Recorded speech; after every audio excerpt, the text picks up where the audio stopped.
നമസ്കാരം, എൻ്റെ പേര് ഐശ്വര്യ ക്രിസ്റ്റഫർ. ഹെഡ്ജിൻ്റെ മാർക്കറ്റ് ടോക്കിലേക്ക് സ്വാഗതം.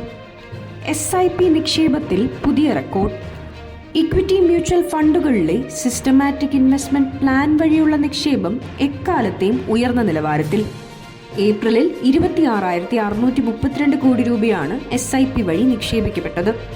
കഴിഞ്ഞ വർഷം ഡിസംബറിന് ശേഷമുള്ള ഏറ്റവും ഉയർന്ന പ്രതിമാസ നിക്ഷേപം ആണിത്. മാർച്ചിൽ 25,926 കോടി രൂപയാണ് SIP വഴി നിക്ഷേപിക്കപ്പെട്ടിരുന്നത്. ഫെബ്രുവരിയിൽ ഇത് 25,999 കോടി രൂപയായിരുന്നു. അതേസമയം ഇക്വിറ്റി മ്യൂച്വൽ ഫണ്ടുകളിലെ മൊത്തം നിക്ഷേപം കുറഞ്ഞു. 24,269 കോടി രൂപയാണ് ഇക്വിറ്റി ഫണ്ടുകളിൽ കഴിഞ്ഞ മാസം നിക്ഷേപിക്കപ്പെട്ടത്. മാർച്ചിൽ 25,082 കോടി രൂപയും ഫെബ്രുവരിയിൽ 29,303 കോടി രൂപയും നിക്ഷേപിക്കപ്പെട്ടിരുന്നു. ഏപ്രിലിൽ ഡെറ്റ് ഫണ്ടുകളിൽ 2.19 ലക്ഷം കോടി രൂപയുടെ നിക്ഷേപം നടന്നു.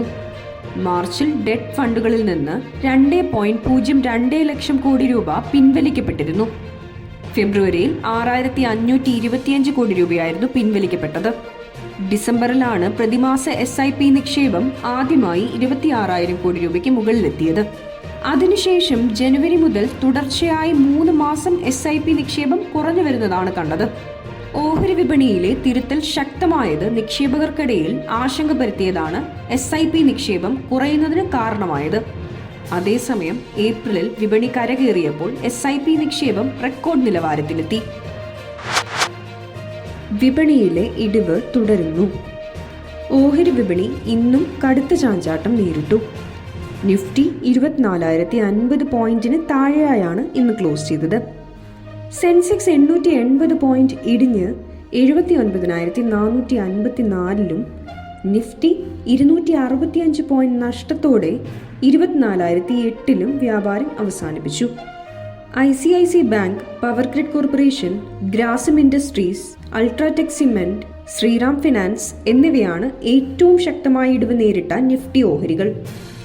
Titan company, LTI, Tata motors, Bharati electronics, SBI എന്നിവയാണ് ഇന്ന് നേട്ടത്തിൽ മുന്നിൽ നിന്ന നിഫ്റ്റി ഓഹരികൾ. Media, PSU bank, consumer durables എന്നിവയൊഴികെ എല്ലാ മേഖലാ സൂചികകളും നഷ്ടം നേരിട്ടു. നിഫ്റ്റി റിയൽ എസ്റ്റേറ്റ് സൂചിക 2% ഇടിഞ്ഞു.